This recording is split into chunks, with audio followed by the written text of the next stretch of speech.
The world's greatest wedding collection. Emmanuel Silks, M Space Shopping Center, Mele Patambi. Also at Kannur, Kanyanad, Payyanur and Irati. ഒരു അധ്യയന വർഷം കൂടി അവസാനിക്കാറായിട്ടും വിദ്യാർത്ഥികളും രക്ഷിതാക്കളും സ്വപ്നം കണ്ട പുതിയ സ്കൂൾ കെട്ടിടം ഇനിയും അകലെയാണ്. കൊണ്ടോട്ടി കാഞ്ഞിരത്തിങ്ങൽ GMLP സ്കൂളിലെ വിദ്യാർത്ഥികളാണ് 3 വർഷത്തോളമായി മദ്രസയുടെ കെട്ടിടത്തിൽ പഠിക്കുന്നത്. പുതിയ സ്കൂൾ കെട്ടിട നിർമ്മാണം ഉടൻ ആരംഭിക്കണമെന്നാവശ്യപ്പെട്ട് രക്ഷകർതൃ സമിതിയുടെ നേതൃത്വത്തിൽ പ്രകടനവും പ്രതിഷേധ സംഗമവും നടത്തി. കൊണ്ടോട്ടി കാഞ്ഞിരത്തിങ്ങൽ GMLP സ്കൂളിലെ വിദ്യാർത്ഥികൾ കഴിഞ്ഞ 3 വർഷമായി മദ്രസ കെട്ടിടത്തിലാണ് പഠിക്കുന്നത്. 1 വർഷം കൊണ്ട് പുതിയ കെട്ടിടം ഒരുങ്ങുമെന്ന പ്രഖ്യാപനത്തിൽ പൊളിച്ചതാണ് സ്കൂൾ കെട്ടിടം. നിർമ്മാണം പോലും ഇതുവരെ ആരംഭിക്കാത്തതിനാലാണ് മസ്ജിദ് കമ്മിറ്റിയുടെ സഹകരണത്തോടെ മദ്രസ കെട്ടിടത്തിൽ കുട്ടികളുടെ പഠനം നടക്കുന്നത്. ഒരു അധ്യയന വർഷം കൂടി അവസാനിക്കാറായിട്ടും വിദ്യാർത്ഥികളും രക്ഷിതാക്കളും സ്വപ്നം കണ്ട പുതിയ സ്കൂൾ കെട്ടിടം ഇനിയും അകലെയാണ്. ഉടൻ ആരംഭിക്കണമെന്നാവശ്യപ്പെട്ട് രക്ഷാകർതൃ സമിതിയുടെ നേതൃത്വത്തിൽ പ്രകടനവും പ്രതിഷേധ സംഗമവും നടത്തി. സർക്കാർ 2022 ആദ്യം 3 കോടി വെച്ചു. അതിനുശേഷം 2 കോടിയും കൂടി വെച്ചിട്ട് 5 കോടി രൂപ ഫണ്ട് ഇതിന് വെച്ചിട്ടുണ്ട്. നിർഭാഗ്യവശാൽ ഓരോ ഘട്ടത്തിലും ഈ സ്കൂളിൻ്റെ പണി തുടങ്ങുന്ന സമയത്ത് എന്ത് ചെയ്യുന്നുണ്ട്, ഓരോരോ നൂലാമാലകളാണ് പുതിയതായിട്ട് വന്നുകൊണ്ടിരുന്നത്. ഇതിൻ്റെ തൊട്ടടുത്തുള്ള വ്യക്തി കോടതിയിൽ പോയിട്ടൊരു കേസുമായി ബന്ധപ്പെട്ടുകൊണ്ട് കുറേ നിയമ തടസ്സങ്ങളുമായി ബന്ധപ്പെട്ടുകൊണ്ട് ഒരുപാട് സമയം കഴിഞ്ഞു. ശേഷം വന്നിട്ടുള്ള ആളുകൾ മണ്ണ് പരിശോധനയോട് ബന്ധപ്പെട്ടിട്ട് ഒരുപാട് പ്രയാസങ്ങളും ബുദ്ധിമുട്ടുകളും പറഞ്ഞ് അതും അവിടെ തടയപ്പെട്ടു. ഇപ്പോൾ ഏറ്റവും ഒടുവിലാണ് ഇപ്പോൾ ഈ പാറ പൊട്ടിക്കുന്നതുമായി ബന്ധപ്പെട്ടിട്ടുള്ള ഒരു പ്രയാസങ്ങളും ബുദ്ധിമുട്ടുകളൊക്കെ നിലവിൽ വന്നിട്ടുള്ളത്.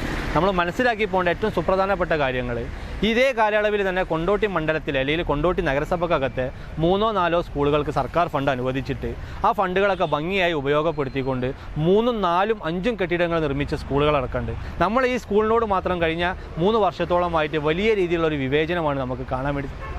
ഇതിന് പല ഘട്ടത്തിൽ ഇതിൽ സർക്കാരുമായി ബന്ധപ്പെട്ട് കൊടുക്കേണ്ട നിവേദനങ്ങളും അതുപോലെ തന്നെ പരാതികളും കൊടുത്തിട്ടുണ്ട്. പ്രാദേശിക ഭരണകൂടത്തിന് കൊടുക്കേണ്ട പരാതികളും നിവേദനങ്ങളും കൊടുത്തിട്ടുണ്ട്. ബന്ധപ്പെട്ട MLAക്ക് കൊടുക്കേണ്ട പരാതികളും പ്രയാസങ്ങളും ബുദ്ധിമുട്ടുകളും അദ്ദേഹത്തെ നേരിട്ട് കണ്ട് തന്നെ നമ്മൾ പറഞ്ഞിട്ടുണ്ട്. എന്ത് തന്നെ ആണെന്നുണ്ടെങ്കിലും ഇതിന് വേണ്ടിയിട്ടുള്ള ഒരു സജ്ജീകരണങ്ങളും ഒരു ഭരണകൂടത്തിൻ്റെ ഭാഗത്തു നിന്ന് ഉണ്ടാവാത്തത് വലിയ പ്രയാസം ഉണ്ടായിട്ടുണ്ട്. 2022 ഓഗസ്റ്റ് 1 കാസിയാരകം മദ്രസ കെട്ടിടത്തിലേക്ക് സ്കൂളിൻ്റെ പ്രവർത്തനം മാറ്റിയത്. LKG മുതൽ 4ാം ക്ലാസ് വരെയുള്ള സ്കൂളിൽ 200ഓളം കുട്ടികളാണ് പഠിക്കുന്നത്. സ്കൂളും AE ഓഫീസും ഉൾപ്പെടുന്ന വിദ്യാഭ്യാസ കെട്ടിട സമുച്ചയം പണിയുന്നതിനുള്ള പ്രപ്പോസലാണ് നിലവിലുള്ളത്. കെട്ടിടം പൊളിച്ചതല്ലാതെ പുതിയ കെട്ടിടത്തിൻ്റെ പ്രവൃത്തി ഇതുവരെ തുടങ്ങാനായിട്ടില്ല. പലവിധ സാങ്കേതിക കുരുക്കുകളാണ് കാരണമായി പറയുന്നത്. രക്ഷിതാക്കൾ നടത്തിയ പ്രകടനം കൊണ്ടോട്ടി നഗരം ചുറ്റി സ്കൂൾ കെട്ടിടം പണിയുന്ന സ്ഥലത്ത് സംഗമിച്ചു. PWD കെട്ടിട വിഭാഗം ഓഫീസിലെത്തി പ്രവൃത്തി വേഗത്തിലാക്കണമെന്ന് ആവശ്യപ്പെടുകയും ചെയ്തു. ഞങ്ങൾ കുട്ടികൾക്ക് ഒരു സ്കൂളില്ല എന്നതാണ് ഇപ്പോൾ ഏറ്റവും വലിയൊരു പ്രശ്നമായിട്ട് നിലവിൽ നിൽക്കുന്നത്. 3 വർഷമായി കുട്ടികൾ മദ്രസ കെട്ടിടത്തിലാണ് ഇപ്പോൾ പഠിച്ചുകൊണ്ടിരിക്കുന്നത്. അധികാരികൾ ഇതിനു വേണ്ടി മുന്നിട്ട് ഇറങ്ങണമെന്നില്ല എന്നാണ് ഏറ്റവും വലിയൊരു സങ്കടകരമായ കാര്യമുള്ളത്. പിന്നെ കുട്ടികൾക്ക് ഒരു സ്പോർട്സ് വന്നാൽ ആർട്സ് വന്നാൽ ഇതിനൊന്നും ഒരു സൗകര്യമില്ല സ്കൂളിൽ. അവരൊരു 4 ചുമരിൻ്റെ ഉള്ളിലായിട്ടാണ് ഇപ്പോഴും കുട്ടികൾ നിൽക്കുന്നത്. ഒരു ബാത്റൂം ഇല്ല. ഒരു ബാത്റൂം സൗകര്യമായാലും ഇനി കുട്ടികൾക്ക് കളിക്കാനുള്ള സൗകര്യമായാലും ഒന്നും അവിടെ നിലവിലിപ്പോൾ ഇല്ലാത്തൊരവസ്ഥയിലാണ് കുട്ടികൾ നേരിട്ടുകൊണ്ട് നിൽക്കുന്നത്.